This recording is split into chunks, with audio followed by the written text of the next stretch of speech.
In this episode, I'm going to tell you about one country that stands out as, in my opinion, the very best country to begin with if you've been thinking about outsourcing some of the aspects in your search arb operation. It's going to get quite detailed. I'm going to tell you where to begin, what to outsource first, obviously which country to begin in, what to write in the job ad, how to craft it in such a way that you will get flooded with applications, and then also how to evaluate all those applications quickly and how to build a nice system for the whole thing. I'll also point you to the exact website where you should post the job ad. Yeah, without further ado, let's get going. Okay, it's been a while, and maybe we'll begin with where are we right now? Looks like we're in a police car. Luckily we're not. Luckily I haven't been in a police car in a while. Have you ever? Yeah, I've been in a police car. What did you do?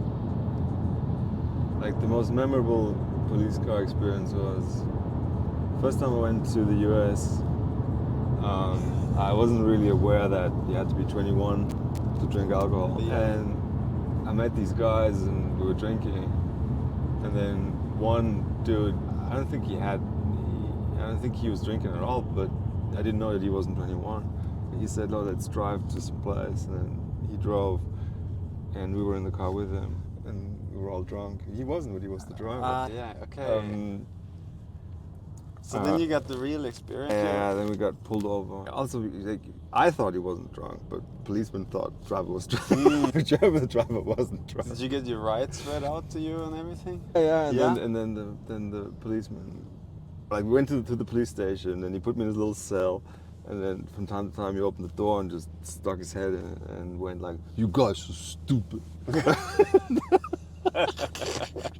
Yeah, I thought they were gonna I thought I was gonna get deported, but hey.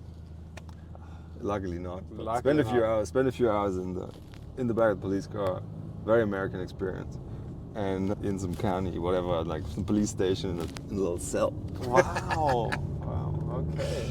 Yeah, but today we're not in a police car. We're on a Just in a secret car, mission yeah. somewhere in the east of Europe. On an outsourcing mission, let's say. Yeah. Now, the drive here is going to take about 2 hours, so we thought, why not make a clip for y'all? And why not make it about outsourcing, huh? Yes.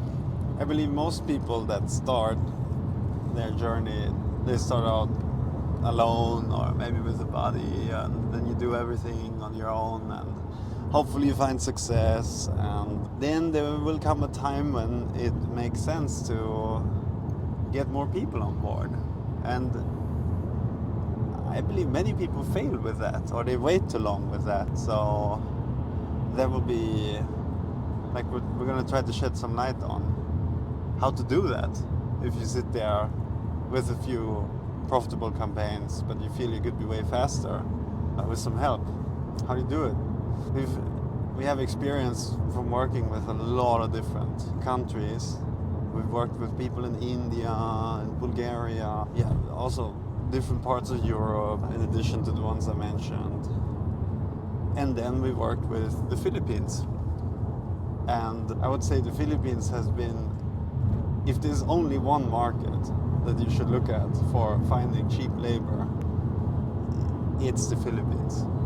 Would you agree? I would. Why? Yeah, but there's a bunch of advantages. Level of English spoken is very strong. Then culturally, the Philippines, they're located in the Far East, but culturally it's very different from Japan, China, like Vietnam, Indonesia. This is totally different. And the ties that the Philippines have with the US are very strong. And it's essentially, it's like a, it almost feels like a US, like a kind of an Asian outpost of the US. Yeah. And that's a super there, important part. It's really there to be used. And these guys, the people that we've worked with, we've only gotten good feedback across the board. because we also want a good deal, but we're happy to offer attractive packages to everybody. And those are things that are areas that people can work in that they wouldn't normally get locally as easily as you can do with people like us. So I think it's a good deal all around, and it's really a good package. You mentioned the cultural fit, and that's super important. Sometimes when you work with people from the other side of the globe, the thinking and the processes can be so foreign that it's difficult to work together. Or maybe that they see that the hierarchies perceived in their head are so big that it'll be difficult to have a clear and honest communication with the people you work with. And you with the Philippines, I feel like you're on the same page. It's easy to understand each other. Plus it's cheap, and they have a phenomenal attitude. Yes. And they really want to make it work. They're very pleasant people to work with. And now that we talk about it, we've had Filipinos around us almost all our journey in different shapes and formats. It's only like in the last few years that we've accelerated there. And yeah, it has a big impact. It's an important part of our company, the people that work from the Philippines for us. But here, like the aim of this talk would be like, I hope to show you or inspire you how to get going if you perhaps have nobody that you've outsourced to. So I would recommend that you pick one part of the whole chain.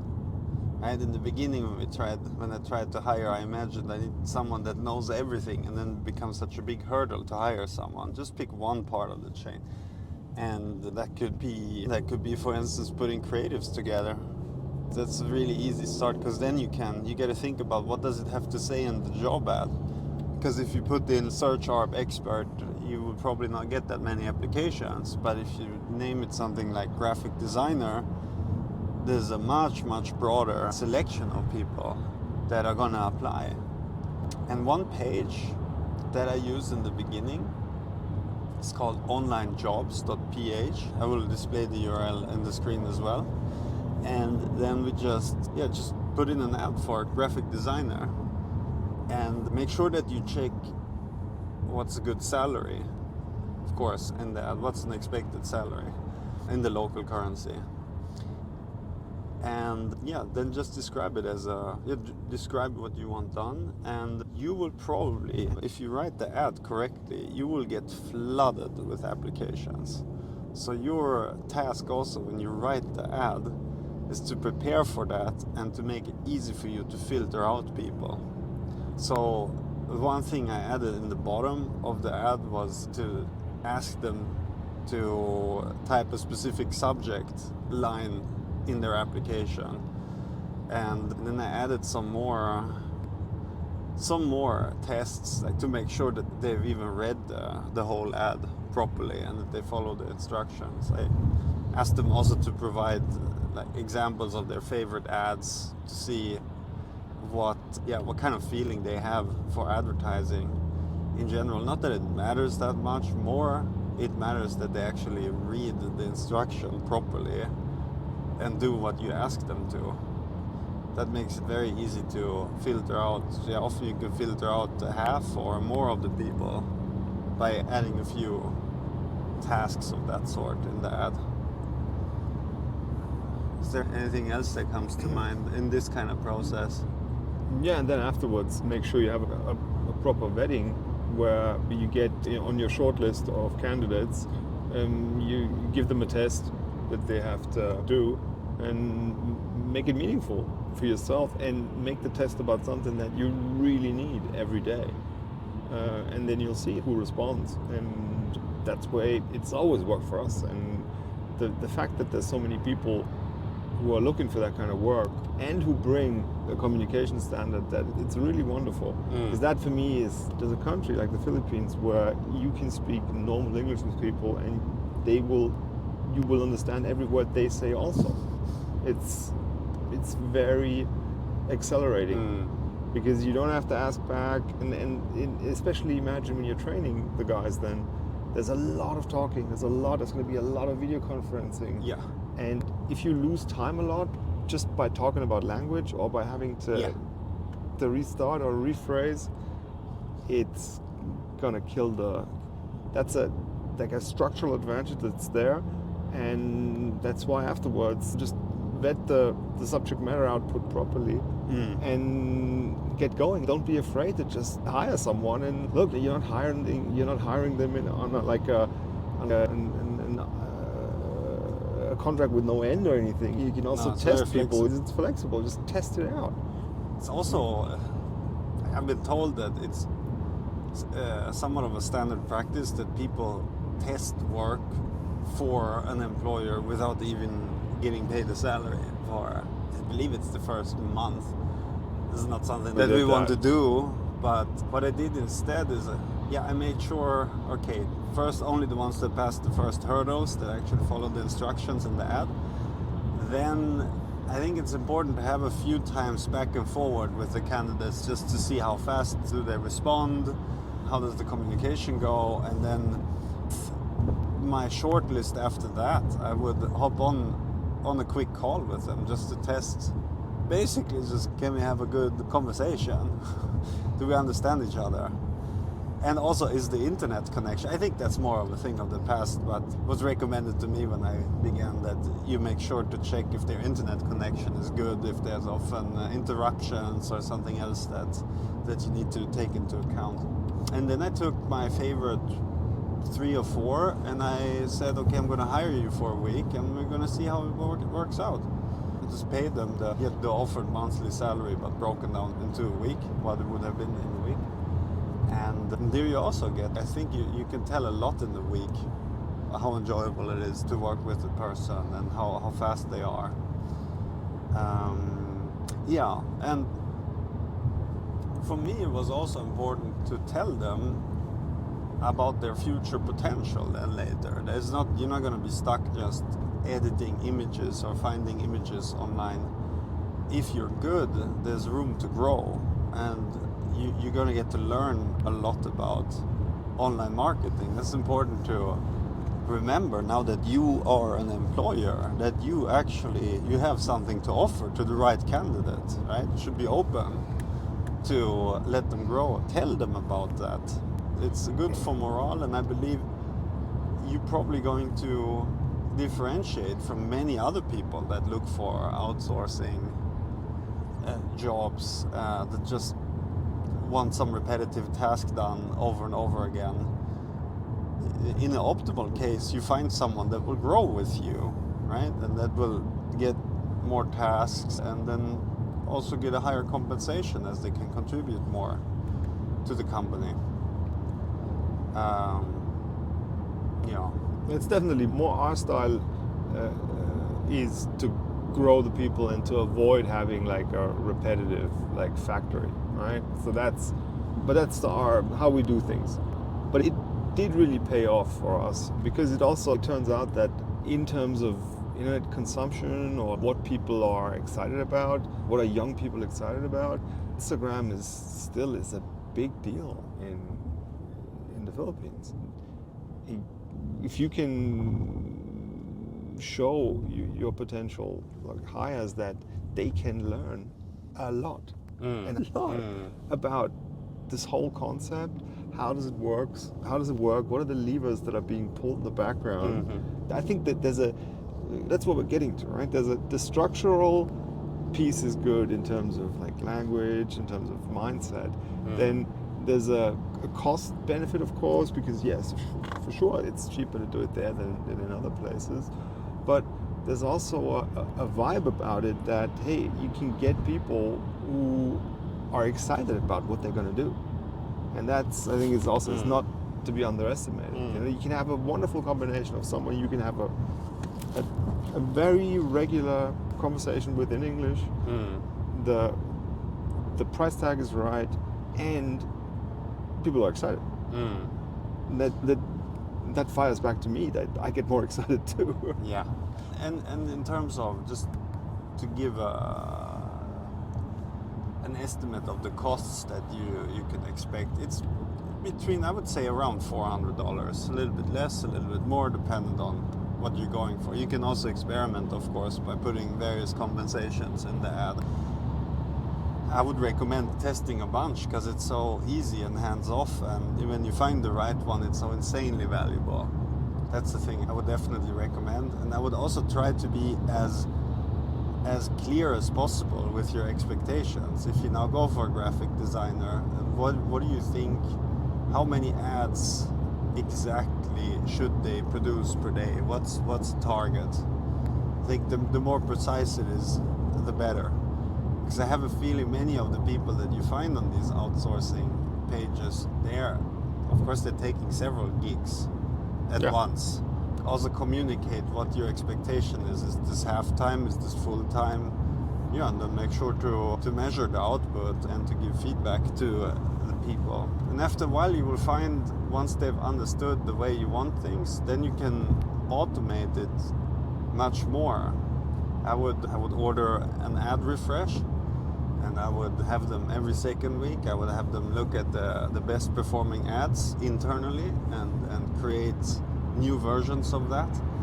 And then every other time look externally, look in the spy tools and give the criteria that you use to identify a good ad, so that you get both inside and outside knowledge taking turns, and specify it in such a way that they can act without necessarily asking you, because then you'll get the real benefit of having someone help you, that you don't have to monitor it all the time, right? There's a necessity to that as well, is that you're most likely not going to be in the same time zone. So make sure that that work can be done while you are not there. But that's good that you bring up the time zone, because you can ask for a lot from them. That is also good to specify. What do you expect? When should they be awake? What's the office hours? Because But most people don't think about that, as strangely enough, there's a good overlap between Philippines and West Coast USA. California and Philippines have some overlaps, like that Philippines was like 15 or 16 hours ahead. So at the end of an office day in California, then the Philippines are already on the next day in the morning. That's a handy overlap where at the end, if you're located at the West Coast, at the end of your day, you can basically do a beginning of the day meeting with your Filipino coworker. And that's just a natural overlap. Yeah, and then once they've gotten a hang of it, the initial task, then try to give them more. Try to follow through on the promise that they can grow and that they can learn more, and paint the picture for what it is, right? If someone is working, you've obviously had success in what you're doing, and if somebody is turning out to be a good partner for you, you're probably going to be ready to show them more of your business and to teach them some tasks in a field that's very lucrative. So for the right person, it will be quite interesting to follow along on that journey. And that's what I was looking for. Who of the people that I hired, I should also say I tried to hire maybe 3 in one go, because you have to expect that not everybody will work out. And when you go through the work to brief someone on everything, maybe you can brief several people and then see how things work out. And hopefully you find that unicorn kind of worker that's very interested, diligent, motivated. But that will take time. Prepare yourself. It's not going to be 100% hit rate. Even if you get 30% hit rate, that's very good. Yeah, of course it takes time. Yeah. But you will already differentiate yourself from a lot of other people who go to the Philippines are looking for people. You are going to differentiate yourself by simply having a good, way of dealing with the people. Just do what you say and say what you do.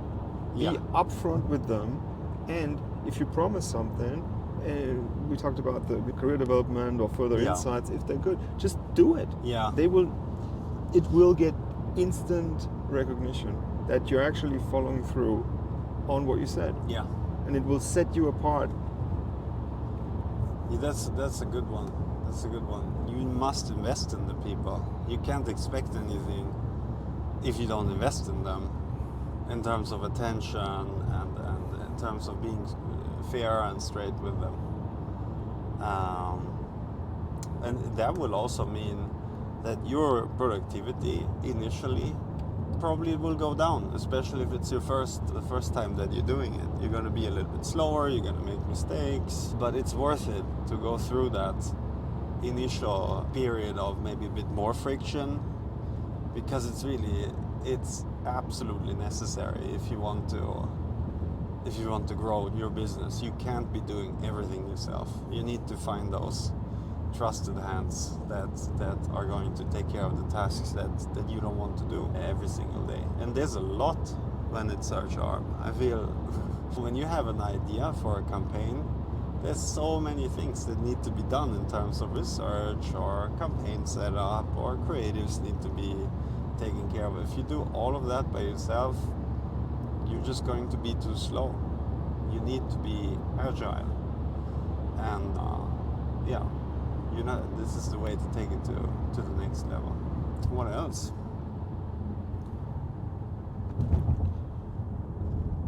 The Philippines have yet another advantage, and that is once you have a setup there, and you want to grow the setup, because you're probably going to start with a handful of people, but it can grow very fast and it's scalable. So you can end up with a larger organization there quicker than you think.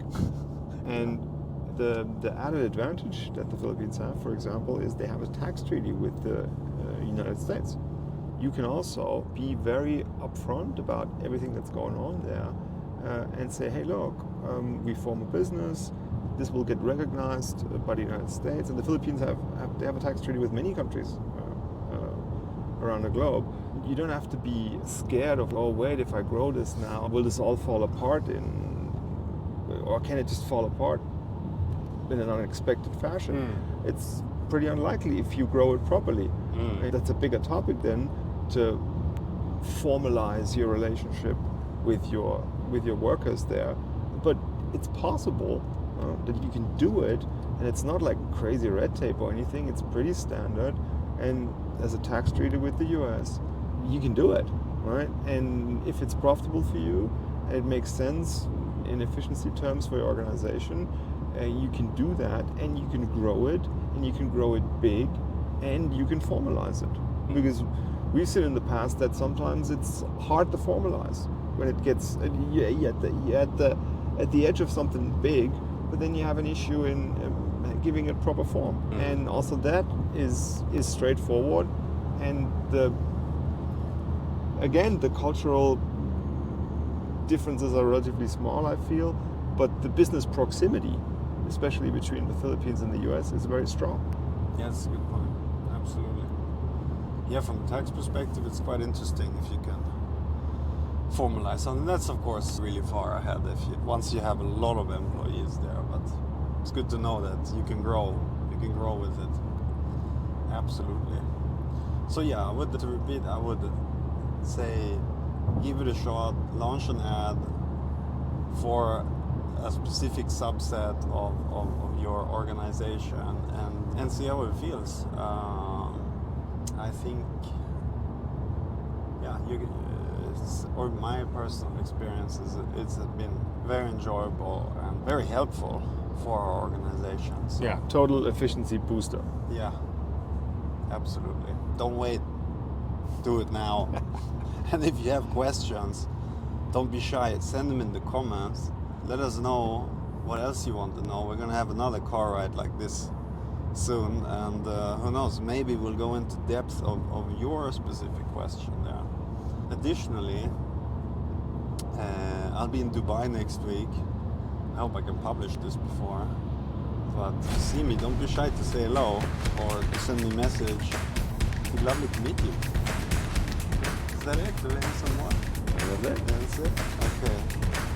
Over and out.